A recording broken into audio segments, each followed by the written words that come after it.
Hi ನಮಸ್ತೆ ಕರ್ನಾಟಕ. ನಾನು ನಿಮ್ಮ ದುರ್ಗೋಜಿ. ಆಸ್ಟ್ರೇಲಿಯಾದ ಅಡಿಲೇಡ್ನಿಂದ ಕನ್ನಡದ ಲಾಗ್ಸ್ನ ಮಾಡ್ತಾ ಇದ್ದೀನಿ. ಯಾರ್ಯಾರು ಫಸ್ಟ್ ಟೈಮ್ ನಮ್ಮ ಚಾನಲ್ ನೋಡ್ತಾ ಇದ್ದೀರಾ ದಯವಿಟ್ಟು ಸಬ್ಸ್ಕ್ರೈಬ್ ಮಾಡ್ಕೊಳ್ಳಿ.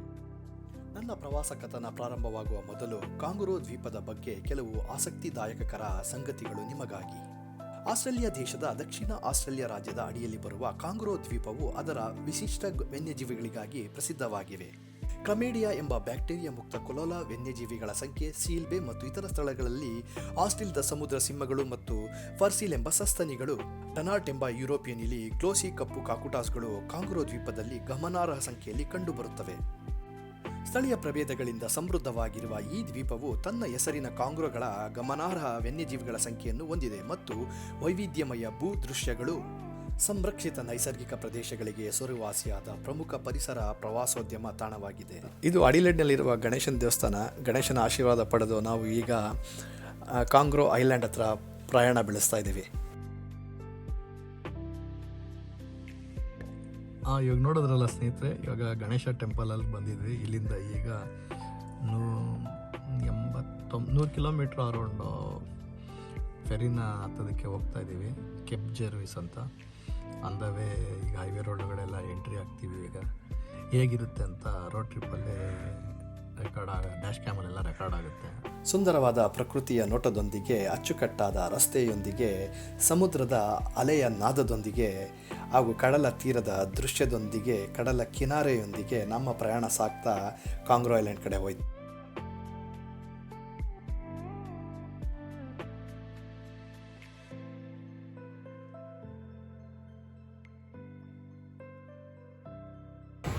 ಸ್ನೇಹಿತರೆ, ಈಗ ನಾವು ಕೆಪ್ ಜೆರ್ವಿಸ್ ಹತ್ರ ಬಂದಿದ್ದೀವಿ. ಮೊದಲು ಚೆಕ್ ಇನ್ ಮಾಡ್ಕೋಬೇಕು. ಎಲ್ಲ ಕಾರ್ಗಳೆಲ್ಲ ತಂದು ನಾನು ಕ್ಯಾಮ್ರಾ ಚೇಂಜ್ ಮಾಡ್ತೀನಿ. ಸೊ ನೀವು ನೋಡ್ತಾ ಇರ್ಬೋದು, ಅಲ್ಲಿ ಕಾರ್ ಪಾರ್ಕಿಂಗ್ ಏರಿಯಾ ನಮ್ಮದು ರೆಡ್ ಕಲರು. ಇದು ಬಂದ್ಬಿಟ್ಟು ಸೀಲಿಂಗ್ ಆಫೀಸು. ಚೆಕ್ ಇನ್ ಇಲ್ಲೇ ಆಗಬೇಕು. ಸೊ ಕಾರ್ ಪಾರ್ಕ್ ಮಾಡಿಬಿಟ್ಟು ಒಳಗಡೆ ಆಫೀಸಲ್ಲಿ ಹೋಗ್ಬಿಟ್ಟು ಚೆಕ್ ಇನ್ ಮಾಡ್ಕೊಳ್ಳಿ ಅಂತಾರೆ. ಸೊ ಬೋರ್ಡಿಂಗ್ ಪಾಸ್ ಕೊಡ್ತಾರೆ ಡ್ರೈವರ್ಗೆ ಮತ್ತು ಪ್ಯಾಸೆಂಜರ್ಸ್ಗೆ. ಡ್ರೈವರ್ ಬಂದ್ಬಿಟ್ಟು ಕಾರಲ್ಲಿ ಹೋಗಿ ಕೂತ್ಕೋಬೇಕು. ಇನ್ನು ಪ್ಯಾಸೆಂಜರ್ಸ್ಗೆ ಸಪ್ರೇಟಾಗಿ ಆಫೀಸ್ ಒಳಗಡೆ ಮುಖಾಂತರನೇ ಒಂದು ಫೆರಿ ಒಳಗಡೆ ಎಂಟ್ರಿ ಆಗೋದಕ್ಕೊಂದು ಪಾತ್ ಇದೆ. ಸೊ ಅಲ್ಲಿ ಕೂತಿರ್ಬೇಕು ನಾವು. ಸೊ ಆಫೀಸ್ ಒಳಗಡೆ ಪ್ಯಾಸೆಂಜರ್ಸ್ ಅಲ್ಲೇ ಕೂತಿರ್ತಾರೆ. ಡ್ರೈವರ್ ಅವ್ರ ಕಾರಲ್ಲಿ ಹೋಗಿ ಕೂತ್ಕೋತಾರೆ. ಏನಕ್ಕಂತಂದರೆ ಸೇಫಾಗಿ ಅವ್ರ ಗಾಡಿನ ಫೆರಿ ಒಳಗಡೆ ಪಾರ್ಕ್ ಮಾಡಬೇಕು. ಸೊ ಈಗ ನೀವು ನೋಡ್ತಾ ಇರ್ಬೋದು, ಆ ಕಡೆಯಿಂದ ಒಂದು ನಿಧಾನವಾಗಿ ಒಂದು ಫೆರಿ ಬರ್ತಾಯಿದೆ. ನಮಗೆ ಟೈಮಿಂಗ್ ಇದ್ದಿದ್ದು 10 ಗಂಟೆಗೆ ಡಿಪಾರ್ಚರ್ ಟೈಮಿಂಗು. ಸೊ 9:30ಗೆ ನಾವು ಚೆಕ್ ಇನ್ ಆಗಬೇಕಾಗಿತ್ತು. ಅಲೆಗಳ ರಭಸ ಕೂಡ ಜಾಸ್ತಿ ಇದೆ. ನೋಡ್ತಾ ಇರ್ಬೋದು ನೀವು, ತುಂಬಾ ಜೋರಾಗಿತ್ತು. ಗಾಳಿ ಕೂಡ ಜೋರಾಗಿತ್ತು. ಹಾಗಾಗಿ ನಾನು ವಾಯ್ಸ್ ಓವರ್ ಮಾಡ್ತಾಯಿದ್ದೀನಿ. ವಿಂಡ್ ನಾಯ್ಸ್ ಅವಾಯ್ಡ್ ಮಾಡೋಕ್ಕಾಗಲಿಲ್ಲ. ಸೊ ನೋಡ್ತಾ ಇರ್ಬೋದು ನೀವು, ಒಂದು ಫೆರಿ ಬರ್ತಾಯಿದೆ. 9:30ಗೆ ಚೆಕ್ ಇನ್ ಆಯಿತು ನಮ್ಮದು. ಸೊ ಚೆಕ್ ಇನ್ ಆದಮೇಲೆ ವೆಯ್ಟ್ ಮಾಡ್ತಾನೇ ಇದ್ವಿ.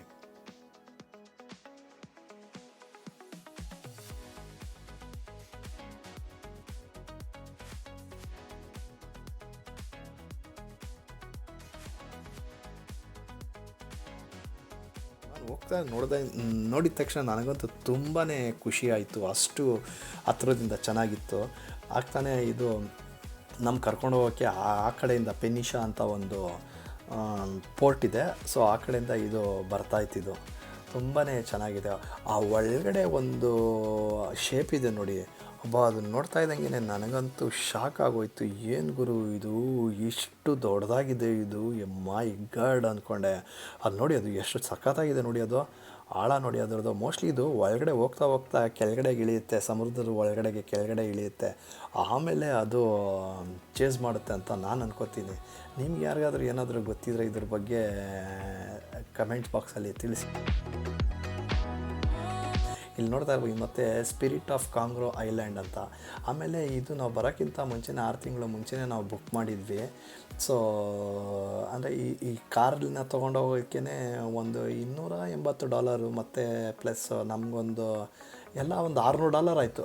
ಅಪ್ ಆ್ಯಂಡ್ ಡೌನು $30,000ವರೆಗೂ ಆಯ್ತಿದ್ದು. Spirit of Kangaroo Island SeaLink ಅನ್ನೋ ಒಂದು ವೆಬ್ಸೈಟ್ ಮುಖಾಂತರ ನಾವು ಇವೆಲ್ಲ ಬುಕ್ ಮಾಡಿದ್ವಿ. ಇದು ತುಂಬಾ ಚೆನ್ನಾಗಿದೆ ಮಾತ್ರ. ಕೆಪ್ ಜೆರ್ವಿಸ್ ಅನ್ನೋ ಒಂದು ಪೋರ್ಟ್ ಏರಿಯಾದಲ್ಲಿದ್ದೀವಿ. ಸೊ ಇಲ್ಲಿಂದ ಪೆನ್ನಿಷಾ ಅನ್ನೋ ಒಂದು ಬಂದರು ಪ್ರದೇಶ ಆ ಕಡೆ. ಇದು ಒಂದು 20 ಕಿಲೋಮೀಟ್ರ್ ಇದೆ. 45 ನಿಮಿಷ ಜರ್ನಿ ಆಗುತ್ತೆ ಇದರಲ್ಲಿ. ಹೋಗ್ಬೇಕಾದ್ರೆ ಆ ಪೆನ್ನಿಷಾ ಮುಖಾಂತರ 60 ಕಿಲೋಮೀಟ್ರು, 40 ನಿಮಿಷ journey, 60 kilometre. So Kings court ಅನ್ನೋ ಪ್ರದೇಶಕ್ಕೆ ನಾವು ಒಂದು ಪಟ್ಟಣಕ್ಕೆ ಸಬ್ಬರ್ಬ್ಗೆ ಹೋಗಬೇಕಾಗಿತ್ತು. ಸೊ ಅಲ್ಲಿ ಕಿಂಗ್ಸ್ ಕೋರ್ಟ್ನಲ್ಲಿ ನಾವು ವಿಲ್ಲಾಸ್ ಆನ್ ದ ಬೇ ಅಂತ ಒಂದು ವಿಲ್ಲಾದಲ್ಲಿ 2 ರೂಮ್ ಇರೋವಂಥದ್ದು ಬುಕ್ ಮಾಡಿದ್ವಿ. 5 ದಿನ 4 ರಾತ್ರಿಗೆ $1,200 ಆಯ್ತದು. ಅಲ್ಲಿ ಅಂದರೆ $1,200 ಅಂತಂದರೆ ಆಜುಬಾಜು ನಮಗೆ 60,000 ರೂಪಾಯಿಗಳು INRನಲ್ಲಿ ನಾವು ಹೇಳಬೇಕಾದ್ರೆ. ಸೊ ಅದಾಗಿತ್ತು. ಇನ್ನು ಈ ಫೆರೀಲಿ ಇನ್ನೂ ಗಾಡಿಗಳೆಲ್ಲ ಒಳಗಡೆ ಎಲ್ಲ ಇದ್ದಾವೆ. ಸೊ ಅವೆಲ್ಲ ಹೊರಗಡೆ ಬಂದು ನಂತರ ನಾವು ಅವ್ರಿನ್ನ ಅಲ್ಲಿ ಸೈಡಲ್ಲಿ ಆ ಕಡೆ ಯೆಲ್ಲೋ ಕಲರ್ ಪಟ್ಟಿ ಇದೆಯಲ್ಲ, ಸೊ ಆ ಕಡೆ ಹೋಗಿ ನಿಲ್ಲಿಸ್ಕೊಂಡು ಇನ್ನು ಈ ಕಡೆ ಇನ್ನೊಂದು ಎಕ್ಸಿಟ್ ಆಗೋದಕ್ಕೆ ಒಂದು ಜಾಗ ಇದೆ. ಸೊ ಒಳಗಡೆ ಇರೋ ಗಾಡಿಗಳೆಲ್ಲ ಹೊರಗಡೆ ಬರುತ್ತೆ. ಅದೆಲ್ಲ ತುಂಬ ಚೆನ್ನಾಗಿದೆ, ಅದು ನೋಡೋದಕ್ಕೆ ತುಂಬ ಚೆನ್ನಾಗಿತ್ತು. ಸೊ ಹಾಗಾಗಿ ನಾವು ಆ ಫೆರಿಗೆ ಹತ್ತೋದಕ್ಕೆ ವೆಯ್ಟ್ ಮಾಡ್ತಾಯಿದ್ವಿ. ಅಂದರೆ ಈ ಕಡೆ ಸೈಡಲ್ಲಿ ಕಾರ್ ಪಾರ್ಕಿಂಗ್ ಇದೆ, ಅಲ್ಲಿ ನಿಂತಿದ್ವಿ ನಾವು.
ಎಮರ್ಜೆನ್ಸಿ ಎಕ್ಸಿಟ್ ಆಗಬೇಕು ಅಂತ. ಆಮೇಲೆ 2 ಸೀಟ್ಸ್ ಇವೆಲ್ಲ 2 ಸೀಟ್ಸು. ಸೊ ಆ ಕಡೆ ಈ ಕಡೆ ಕೂತ್ಕೋಬೋದು. ಇದು ಬಂದು ಇಲ್ಲೂ ಅಷ್ಟೇ ಯಾರಿಗೂ ಇದು ಫ್ರಂಟ್ ಮುಂದಕ್ಕೆ ಹೊಂಟೋಗುತ್ತೆ, ಯಾರಿಗೂ ಅಲೋ ಮಾಡಲ್ಲ ಇಲ್ಲ ಅನ್ಲೆಸ್ ಪರ್ಮಿಷನ್ ಇಲ್ದಿರಂಗೆ ನಾವು ಹೋಗಿ ಎಲ್ಲ ಕಾಷನ್ ಅಂತ ಹಾಕಿದ್ದಾರೆ. ಜೀವನೇ ಹೋಗ್ಬೋದು, ಅಷ್ಟು ಡೇಂಜರ್ ಇದೆ ಅಲ್ಲಿ. ಸೊ ಇದು ಬಂದು ಮೇಯ್ನ್ ಹಾಲು. ಲೆಫ್ಟ್ ಸೈಡಲ್ಲಿ ನೋಡ್ಬೋದು ಬೇಕ್ರಿ ಥರ ಇದೆ. So snacks, soft drinks, coffee ಟೀಗಳು ಇದ್ದಾವೆ. ಕಾಫಿ ಕೇಳಿದಾಗ ನಾವು ಇಲ್ಲ ತೊಗೋಬೇಡಿ, ವಾಮಿಟ್ ಆಗೋ ಚಾನ್ಸಸ್ಗಳು ಇರ್ತವೆ ಅಂತ ಹೇಳಿದ್ರು. ಸೊ ಹಾಗಾಗಿ ಅವ್ರು ಕೊಡೋಕ್ಕೂ ಹೋಗಲಿಲ್ಲ. ಆಮೇಲೆ ಬೇಡ ಅಂದ್ಬಿಟ್ಟು ಸುಮ್ಮನೆ, ಯಾಕಂದರೆ ನೀರಲ್ಲಿ ಹೋಗ್ಬೇಕಾದ್ರೆ ಎತ್ತಾಕುತ್ತೆ, ಫುಲ್ ಜೋರಾಗಿ ಎತ್ತಾಕುತ್ತೆ, ಅದಕ್ಕೆ ಹೊಟ್ಟೆ ಎಲ್ಲ ಕಲಗಿಸ್ಬಿಡುತ್ತೆ ಅಂತ ಹೇಳ್ಬಿಟ್ಟು ತೊಗೋಬೇಡಿ ಅಂತ ಅಂದರು. ಸೊ ಈ ಕಡೆ ಇನ್ನೊಂದು ಏರಿಯಾ ಇದೆ, ಸೇಮ್ 2 ಸೀಟ್ಸು. ಇಲ್ಲೂ ಜನ ಎಲ್ಲ ಕೂತ್ಕೊಂಡಿದ್ರು ನಾರ್ಮಲಾಗೆ.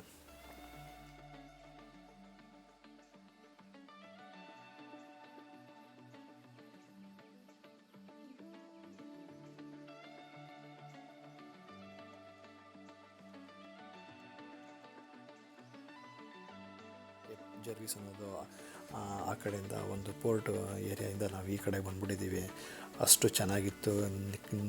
ನೀರು ಮಾತ್ರ ಫುಲ್ ಪ್ಯೂರು ಬ್ಲೂ ಕಲರ್ ಇತ್ತು, ನೀಲಿ ಆಕಾಶ ಅಂತ ಅನ್ಬೋದು, ಅಷ್ಟು ಚೆನ್ನಾಗಿತ್ತು. ಸೊ ಗಾಳಿ ಮಾತ್ರ ಸಿಕ್ಕಾಪಟ್ಟೆ ಇತ್ತು, ಅಷ್ಟು ಚೆನ್ನಾಗಿತ್ತು ಗಾಳಿ ಮಾತ್ರ ಸಿಕ್ಕಾಪಟ್ಟೆ ಇತ್ತು, ಎತ್ತಾಗ್ತಾಯಿತ್ತು ಹೊಟ್ಟೆ. ಅದ್ರ ಜೊತೆಗೆ ಹೊಟ್ಟೆ ಬೇರೆ ನಮಗೂ ಬೇರೆ ಕಲಿಸ್ತಾಯಿತ್ತು, ಅಷ್ಟು ಕಲಿಸ್ತಾಯಿತ್ತು ಹೊಟ್ಟೆ. ನಿಂತ್ಕೊಳ್ಳೋಕ್ಕೂ ಆಗ್ತಾ ಇರಲಿಲ್ಲ ನಾವು, ಒಬ್ಬರು ಎಲ್ಲ ಫುಲ್. ನಾನು ಒಂದು ಸೈಡಲ್ಲಿ ಅಷ್ಟು ಎತ್ತಿ ಬಿಸಾಕ್ತಾಯಿತ್ತು ನಮಗೂ ಕೂಡ.